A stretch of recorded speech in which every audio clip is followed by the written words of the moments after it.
지난 한 주간 동안 평안하셨습니까? 오늘은 마가복음 2장 23절에서 3장 6절에 있는 말씀으로 함께 교제를 하도록 하겠습니다. 우리가 지난주에는 마가복음 2장 13절에서 22절에 있는 말씀을 가지고 우리가 우리 주 예수 그리스도의 새 언약의 사역을 감당하기 위해서는 그 새 언약의 말씀들을 담기 위해서는 우리가 새로운 가죽 부대가 되어야 한다는 말씀을 들었습니다.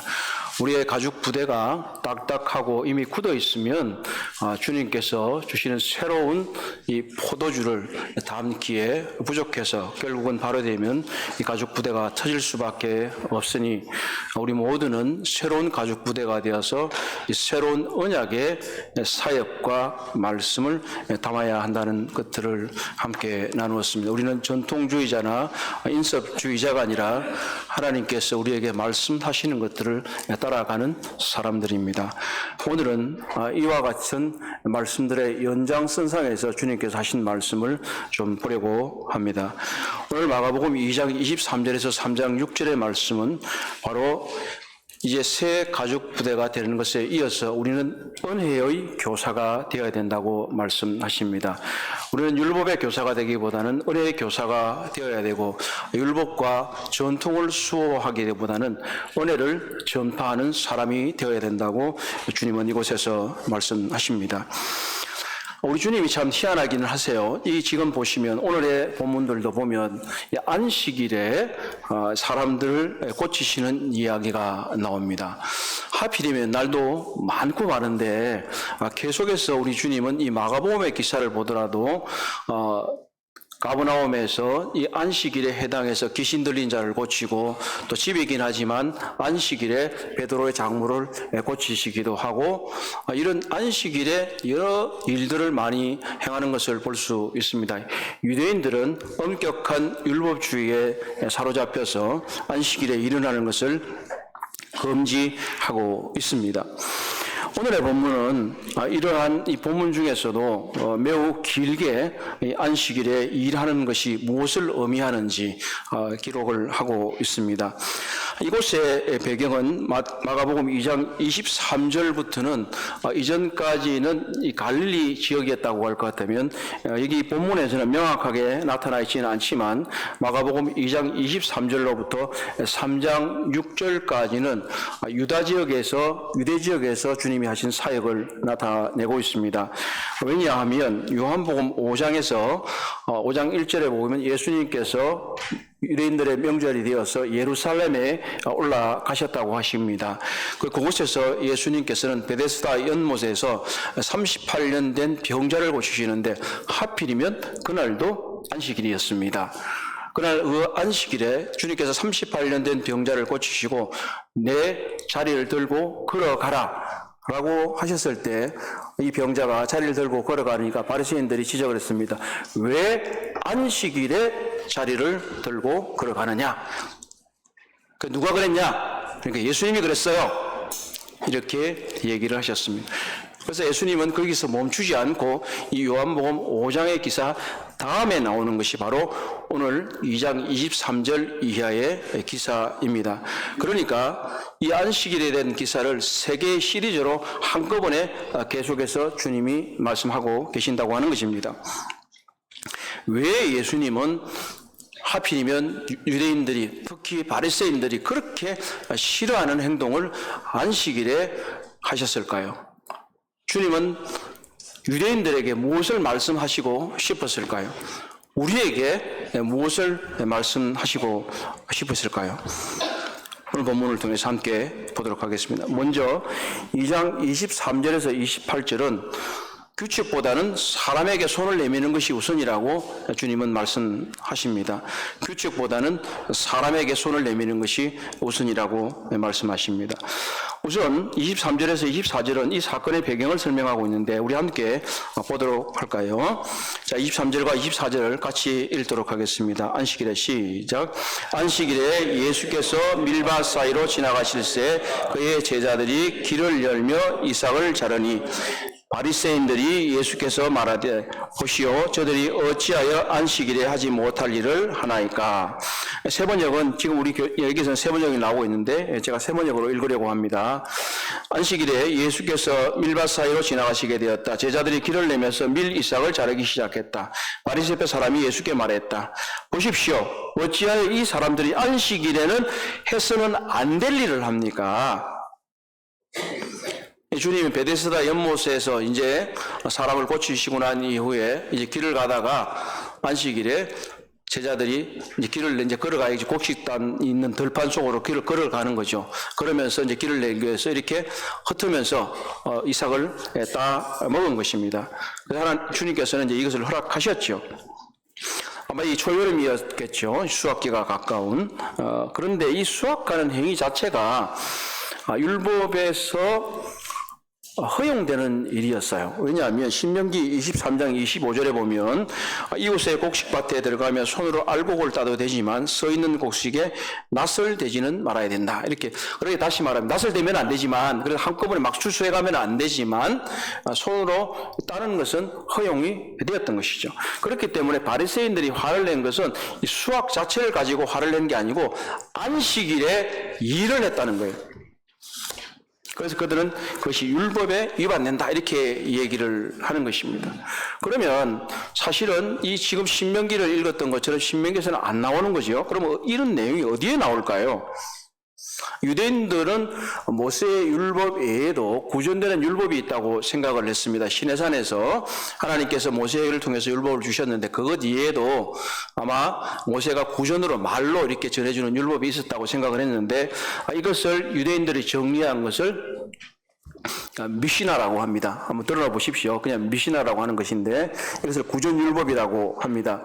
우리가 보통 유대인들의 지혜라고 여기는 탈무드라고 있습니다. 탈무드는 많이 들어보셨잖아요.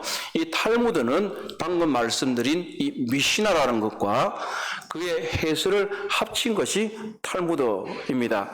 그런데 우리나라에서 통용되고 있는 이 탈무드들은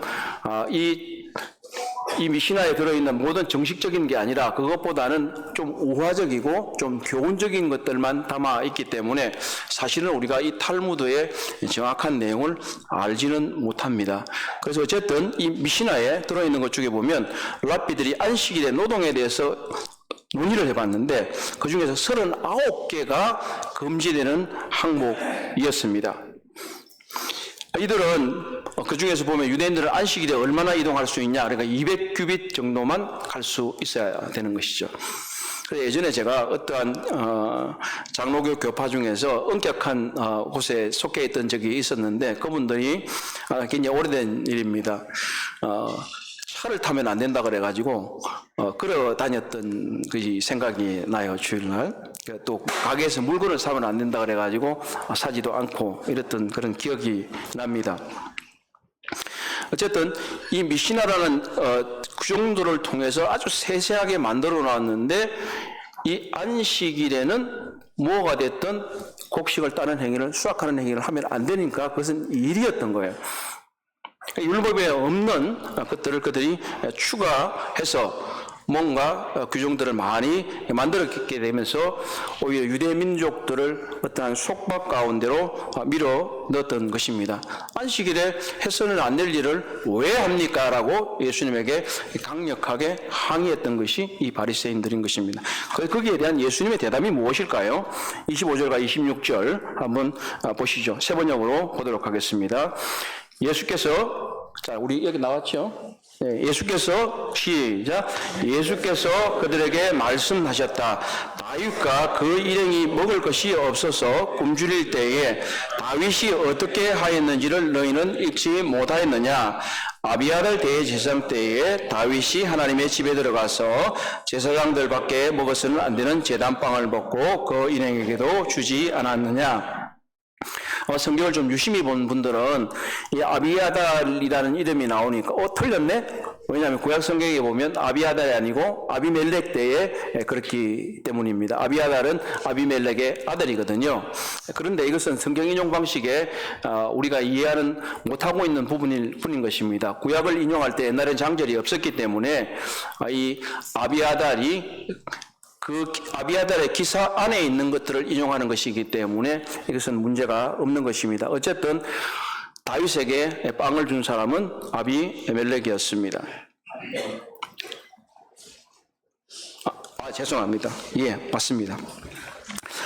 자, 이 사건에 대한 마태의 기록을 읽어보면은 예수님께 이제 세 가지를 말씀하세요. 여기서는 다윗 얘기만 하는데 마태복음에서는 다윗이 한 일과 제사장들이 한 일, 그리고 호세아 선지자가 한 말까지 다 얘기를 하고 있어요. 그런데 이곳에서는 왜 다윗 이야기만 했냐면 이 주로 마가복음의 독자가 로마 지역에 있는 사람들일 가능성이 많기 때문에 로마 지역에 있는 사람들도 다윗을 어떤 군주로서 영웅과 같이 취급했기 때문에 이 예만 들었다고 성경학자들은 얘기를 하고 있습니다. 이 기사에서 보게 되면 다윗이 자신의 배고픈 부하들을 위해서 제사장에게 그 빵을 받아서 진설병이라고 하는 이 성소에 두고 있는 빵을 받아서 그 젊은이들에게 준 것입니다. 주님께서 이것이 율법을 위반하지 않았다고 말하는 것은 아닙니다. 율법을 위반하는 것은 맞다.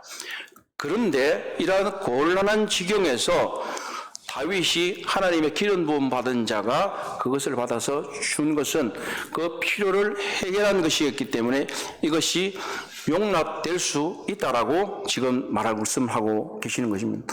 다윗은 율법을 넘긴 것은 맞습니다. 제사장만이 먹을 수 있기 때문에. 그러나 이것은 그의 기름 부음 받은 자가 하나님 앞에서 행한 것이었기 때문에 용납되는 것이었다. 이렇게 말씀하시는 것입니다.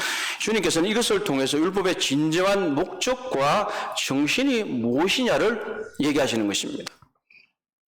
이곳에서 다윗은 진설봉은 제사장만 먹는 것이기 때문에 율법을 어기시지만 제자들은 조금 전에 말씀드린 율법을 어긴 것이라기보다는 미시나에 나와 있는 사람들의 전통을 어긴 것이었습니다.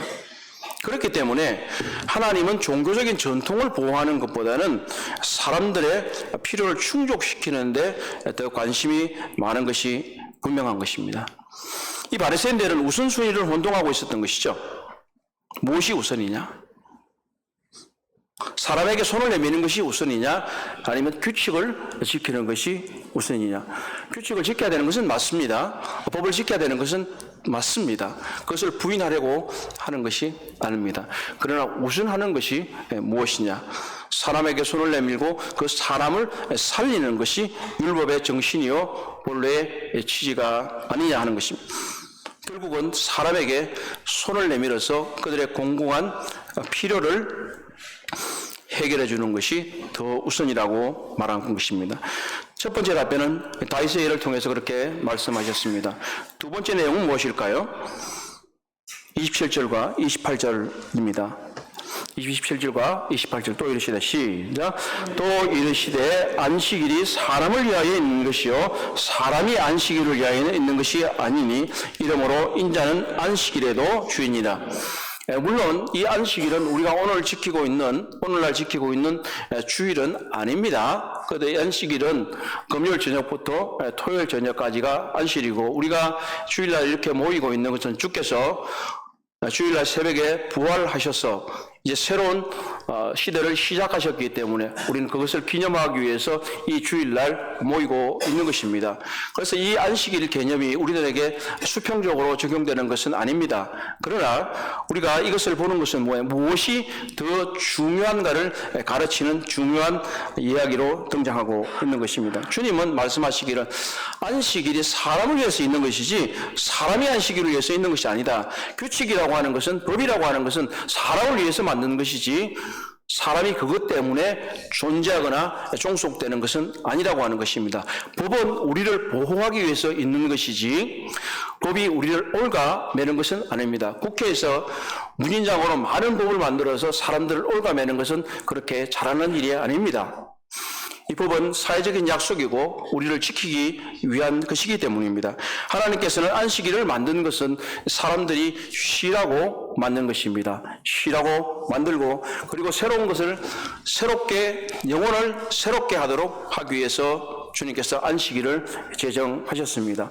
안식일을 출애굽기에 보면 참 많은 놀라운 말씀들이 많은데, 너도 쉬고 내 남종도 쉬고 내 여종도 쉬고 모든 짐승도 다 쉬어라. 그리고 이런 말씀이 있습니다. 출애굽기 24장에 네가 쉬어야 내 집의 종들도 숨을 돌리느니라, 이렇게 말씀하셨습니다.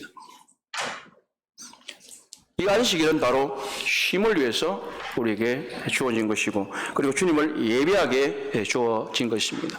우리는 우리의 주일도 그러한 목적으로 쓰여져야 하는 것입니다. 육체적으로 쉬고 영적으로 쉬면서 우리를 주님으로 예배하는 날이 우리의 주일인 것입니다. 안식일 때문에 사람이 존재하는 것은 아닌 것입니다. 그리고 주님은 이렇게 인자는 안식일에도 주이다. 이 말씀이 무엇일까요? 어떤 사람들은 이 말을 합니다. 이게 인자라는 말이 우리말은 이제 인자라고 하는 예수님을 가리키는 독특한 말로 정착이 되어 있긴 하지만 사람의 아들이라는 말이기 때문에 어떤 사람들은 이 용어를 가지고 사람들이 이 안식일에 마음대로 할 수 있다, 안식일에 구애받지 않는다, 사람이 주인이다, 이런 뜻으로 말하기 위해서 사용한다고 합니다. 그런데 그것은 절대로 그렇지 않습니다. 주님께서 일종의 언어유희를 말씀하고 있는 것입니다. 27절에서는 이르시되 안식일에 사람을 위하여 있는 것이다 하는 말씀을 하셨고, 이제 이러므로 인자는 안식일에도 주일이다, 비슷한 단어를 써서 이제 주님께서는 바로 예수 그리스도가 새 언약을 시작하는 분으로서 이 안식일마저도 주관하시고, 예수 그리스도께서 이 안식일의 개념을 바꾸어 놓으시고, 예수님께서 필요한 것들, 그리고 그 사람들에게 도움을 주어야 될 것들, 공공한 것들을 해결해 줘야 될 것들, 자비를 베푸는 일들, 은혜를 베푸는 일은 여전히 안식일에도 이루어져야만 한다라고 하는 것이 주님의 이야기인 것입니다. 우리는 때때로 너무나 많은 규칙과 간섭과 인섭 때문에 정말로 무엇이 중요한지를 잃어버리는 경향이 많이 있습니다. 우리는 때때로 중요한 전통들, 올바른 전통들은 잘 보존되고 지켜져야만 합니다. 그러나 이 전통이 사람을 올가매고 그 사람을 옴짝달싹하지 못하게 하는 것은 그렇게 잘하는 일이 아닙니다. 이 단락의 말씀은 절대로 이 안식일이 없어져야 된다거나 안식일이 앞으로 없을 것이라고 하거나 이런 말씀이 아닙니다. 천년왕국 때가 되면 이 안식일은 회복이 된다고 주님은 우리 하나님의 말씀에 분명히 있습니다. 그렇기 때문에 이 말씀은 소홀히 여기는 것이 아니고 무시하게 되는 것도 아닙니다. 우리는 성경에 나와 있는 절대적인 명령이나 금지나 이런 것은 반드시 지켜져야 하는 것입니다. 다만 주님께서는 안식일이 잘못되었다고 말씀하는 것보다는 인석과 전통에 매여서 사람을 도외시하는 바리새인들에게 도전하고 있는 것입니다. 지나치게 전통과 규칙에 얽매여서 사람의 곤고함을 돌아보지 않으면 잘못되었습니다. 어릴 때도 읽었을 거고 아마 지금들도 기억하시는 분들이 말하는 장발장이라고 하는 소설이 있죠. 그리고 뮤지컬로도 나와서 굉장히 유명해졌죠. 장발장은 사람 이름입니다. 프랑스 말인데 정확하게 저도 발음을 하는지 모르겠습니다. 그런데 이 장발장이 빵을 조그만 걸 하나 훔쳐가지고 감옥에 갇히게 되죠. 그래서 오랫동안 감옥 생활을 하고 다시 출소를 하게 됩니다. 그래서 자베르라고 하는 경찰관이 있는데, 경찰 경감이 있는데, 이 장발장이 나오는 순간부터 계속해서 이 사람을 쫓아다닙니다. 그래서 네가 언젠가는 범죄할 것이다. 그러면 내가 그때를 너를 잡아야 되겠다 하는 열혈적인 사명을 가지고 이 사람을 쫓아다니기 시작합니다. 이 장발장이 하루는 성당에 숨어 지내게 되었습니다. 그를 받아준 신부가 있었죠. 장발장은 너무나 배가 고프고 또 자신의 생활 기반을 마련하기 위해서 자기를 채워준 숙소를 제공해주고 음식을 준 그곳에 직기들을 값비싼 직기들을 훔쳐서 달아나게 됐습니다. 역시나 이 자베르라고 하는 경감의 손에 잡히게 됐습니다. 그래서 붙잡아서 다시 데려갔습니다. 당신 성당에서 이거 훔쳤는데 맞냐 이러니까 신부가 눈을 동그랗게 뜨고는 아니요, 무슨 말씀이신가요? 제가 주었습니다. 저는 그분이 뭐 가톨릭이냐 신부냐 이런 얘기를 하려고 하는 것이 아니라 사람에 대한 사랑과 예의를 말하고 있는 것입니다. 물론 그가 범죄한 것은 잘못되었습니다. 잘한 것이 결코 아니에요. 그러나 우리가 사소한 잘못을 용서하지 못하고 그들을 품지 않는다면 결국 그들은 더 큰 범죄자가 될 것이 분명합니다. 때때로는 우리에게 엄한 처벌도 필요하고 때때로는 포용도 필요합니다. 그러나 주님께서 이곳에서 말씀하시는 것은 유대인들이 미시나라고 하는 그들만의 전통을 만들어서 사람들을 올가매고 온갖 규칙을 다 만들어서 이렇게 하면 안 된다, 저렇게 하면 안 된다 하는 것보다는 그저 필요가 있는 사람, 공공한 사람을 돌보아주는 것, 규칙보다는 그 사람에게 손을 내밀어 돕는 것이 더 우선이라고 말씀하시는 것입니다. 우리들 주변에 누군가는 장발장이 될 수도 있고 우리들 주변에 우리는 누군가의 신부가 될 수도 있을 것입니다. 또 우리들 중에 누군가는 자비를 같은 그런 경감이 될 수도 있습니다. 우리는 다른 사람을 감시하는 사람이 아닙니다. 우리는 다른 사람에게 은혜를 베풀어야 되는 사람인 것입니다. 우리는 교회 공동체로 모이게 되면서 우리의 교회에 왔을 때 은혜가 넘치고 사랑이 넘치고 각자를 사랑하는 그러한 삶과 공동체를 만들어 가야 할 것입니다. 너무 규칙에 매이지 말고 너무 이전까지의 전통이나 인습에 얽매이지 말고 주님을 사랑하는 것, 그리고 주님의 사랑을 통해서 각 사람에게 은혜를 베푸는 일이 더 우선이 되어야 하겠습니다. 두 번째로 주님은 이 안식일에서 안식일에 손이 오그라든 사람, 개역개정 성경에는 마른 사람이라고 되어 있는데 손이 마르면 어떻게 되는가 모르겠는데 손이 그냥 물에 안 젖었다 이렇게 생각할 수 있지만 그거보다는 오그라들었다. 그 사람의 얘기를 통해서 3장 1절에서 6절은 판단보다는 주님께 손을 내미는 것이 우선이라고 말하고 있습니다. 앞절에서는 규칙보다는 사람에게 손을 내미는 것이 우선이라 했다면 이제는 사람을 판단하는 것보다는 오히려 주님께 손을 내미는 것이 우선이라고 말씀하십니다. 먼저 우리 3장 1절에서 3절을 세 번역으로 읽어보도록 하겠습니다. 예수께서 시작.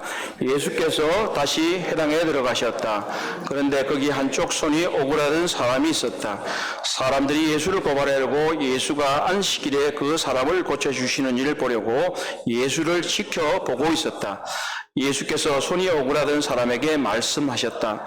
일어나서 가운데로 나오라.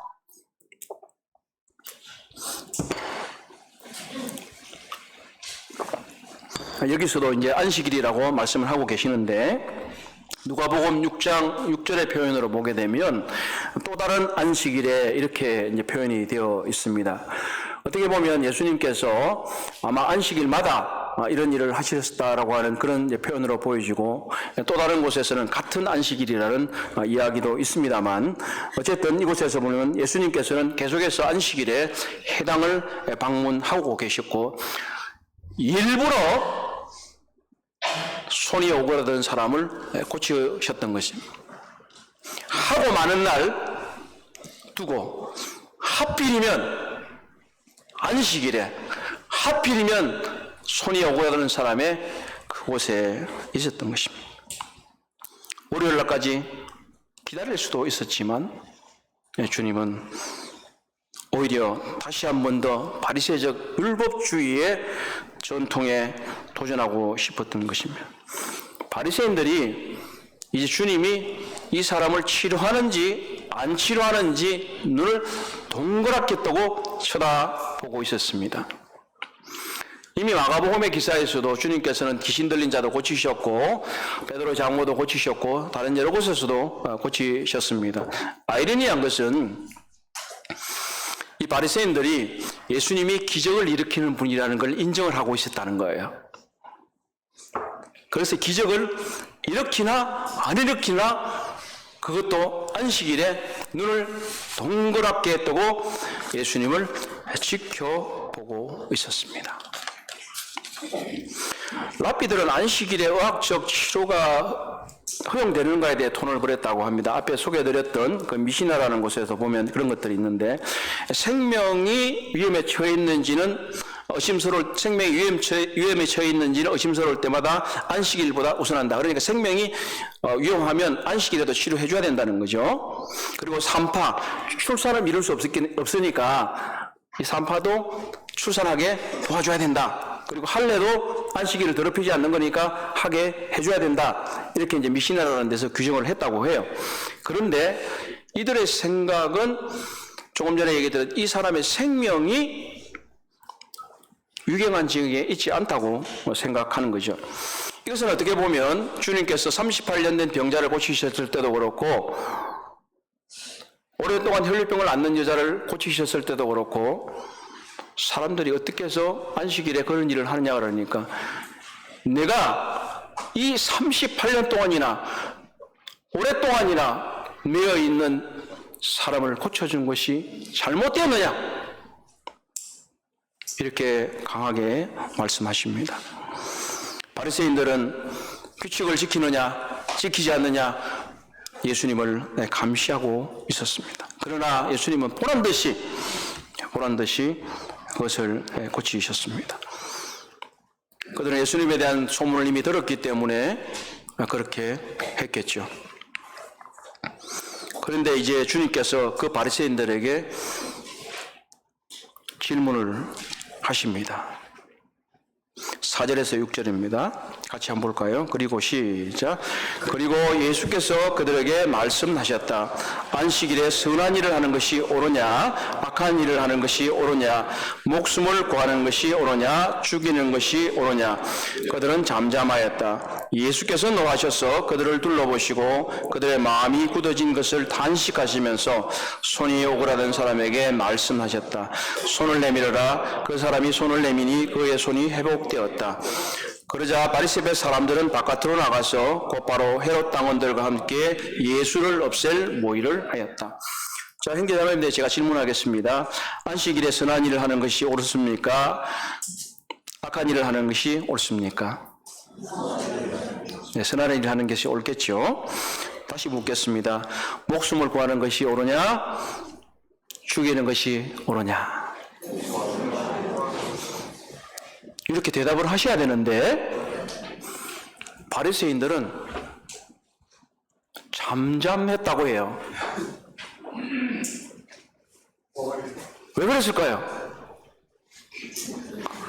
이렇게 대답해도 곤란하고 저렇게 대답해도 곤란하니까 아무 말을 안 하는 거죠. 양심불량.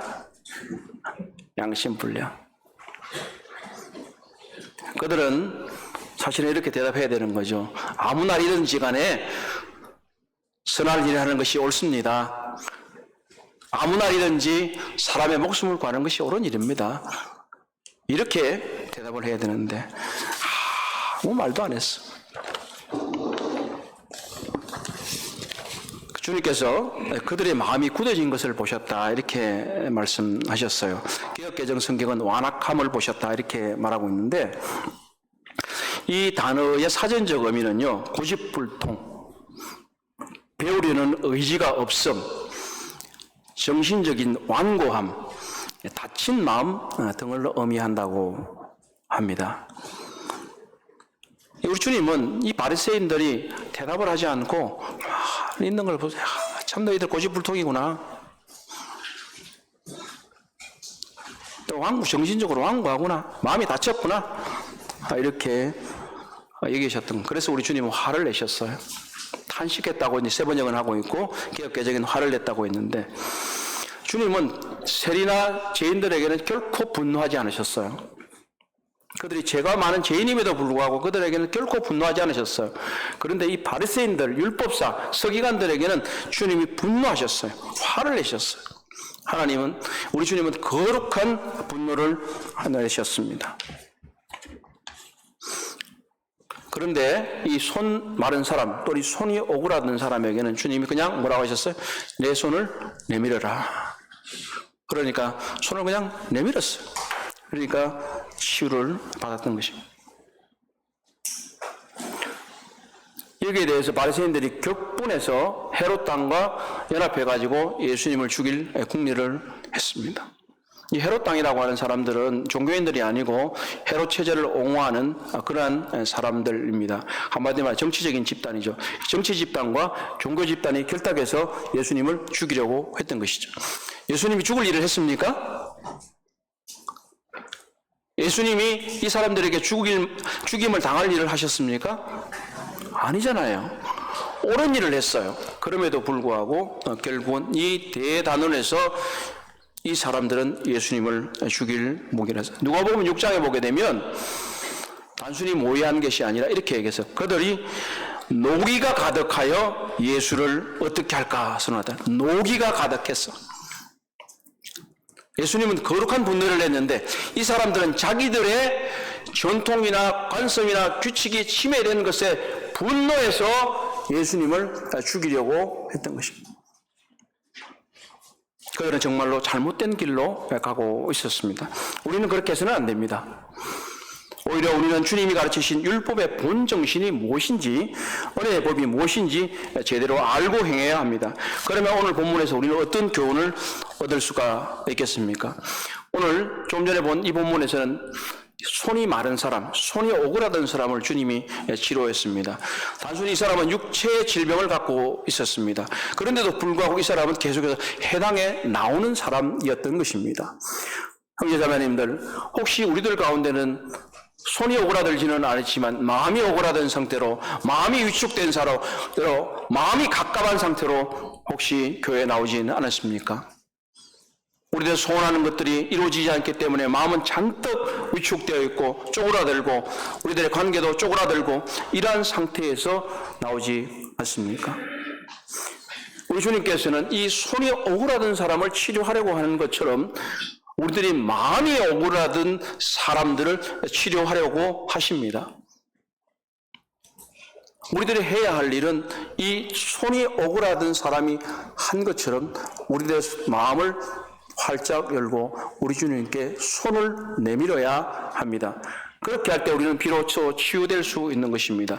교회에 나오는 것은 그저 앉았다가 말씀 듣고 찬송 듣고 가려고 오는 것이 아닙니다.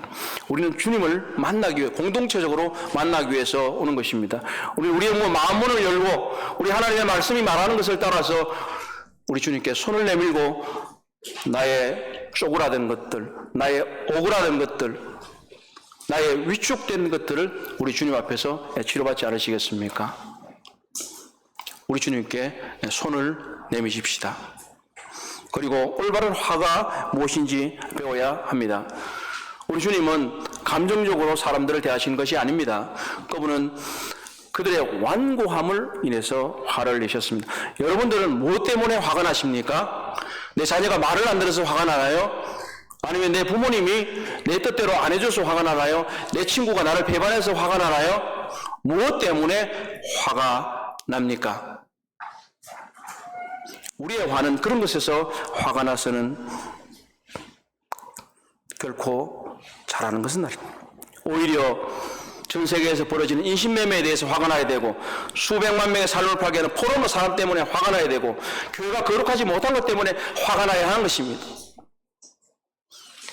우리는 이런 것에서 올바르게 화를 내고 단순히 감정적인 분노를 표출하는 것이 아니라 주님이 그러하셨듯이 올바른 방법으로 사람들을 치유하는 방법으로 화를 내는 것입니다. 우리는 우리의 화가 파괴가 아니라 치유가 되어야 하는 것입니다.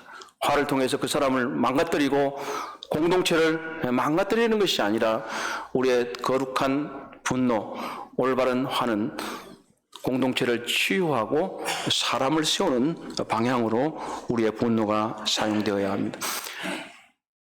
나의 삶에 불편을 주는 것들, 나에게 고통을 주는 것들, 이런 것들의 고통을 느끼기보다는 오히려 주님께서 분노하셨던 것처럼 거룩함이 이루어지지 않고 공의가 이루어지지 않고 사랑이 실천되지 않고 이런 것 때문에 화가 나고 내가 하나님의 뜻대로 살지 못하는 것 때문에 화가 나야 되고 내가 좀 더 주님을 잘 섬기지 못하는 것 때문에 화가 나야 되고 내가 전도하지 못하는 것 때문에 화가 나야 되는 것입니다.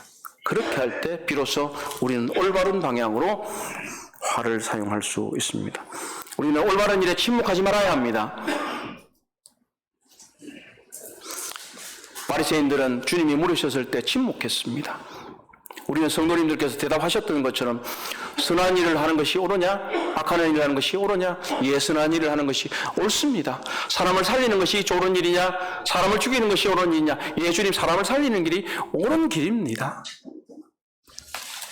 우리는 이 올바른 일에 침묵하지 말아야 합니다. 예, 오늘과 매일 저는 악이 아닌 선을 행하고 생명을 파괴하지 않고 살리겠습니다. 라는 것이 우리들의 결단이옵니다. 마지막으로 우리는 율법의 교사가 되기보다는 은혜의 교사가 되어야 합니다. 바리새인들은 예수님이 안식일에 사람을 치유하는 걸 좋아하지 않았어요. 그들은 늘 비판하는 것을 좋아했어요. 비판은 비판을 낳습니다. 또 비판은 비판을 먹습니다. 일단 사람이 한번 비판적이고 부정적인 태도를 취하기 시작하면 그 비판을 계속해서 먹게 되고 그 비판을 하게 되어 있는 것입니다.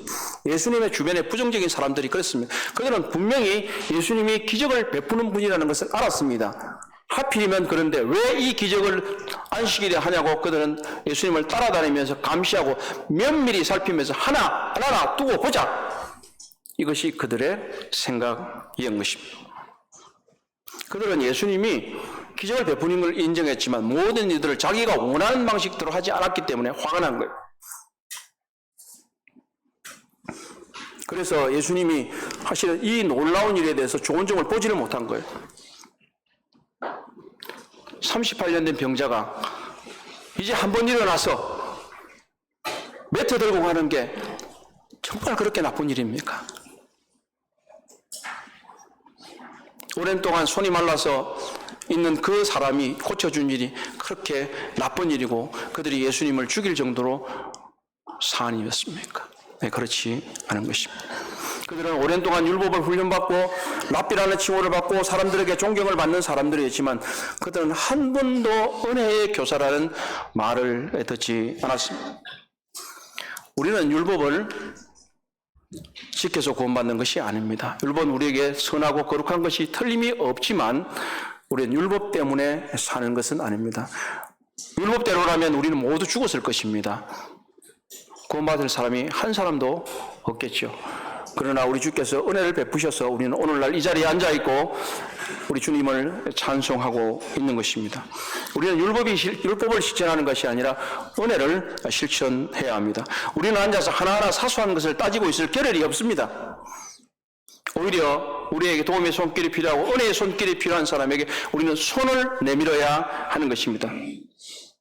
은혜는 도움의 손길을 내밀지만 율법주의는 사람을 판단합니다. 우리는 판단이 우선이 아니라 은혜의 손길을 내미는 것이 우선입니다. 이것은 우리 교회 공동체를 보존하기 위한 가장 놀라운 방법인 것입니다. 이곳은 은혜의 자리인 것입니다. 우리 모두는 어떻게 보면 삶에 쪼그라든 사람들입니다. 어딘가 모르게 우리는 마음이 두근두근하고 또 어떻게 될까 하는 생각도 있고 어떤 경우는 관계에서 오는 어려움들, 이 모든 많은 것들이 우리를 손 마른 사람처럼 손이 오그라든 사람처럼 생활하고 있을지 모르겠습니다. 우리 주님은 오늘날 이 시간에도 이렇게 말씀하셔요.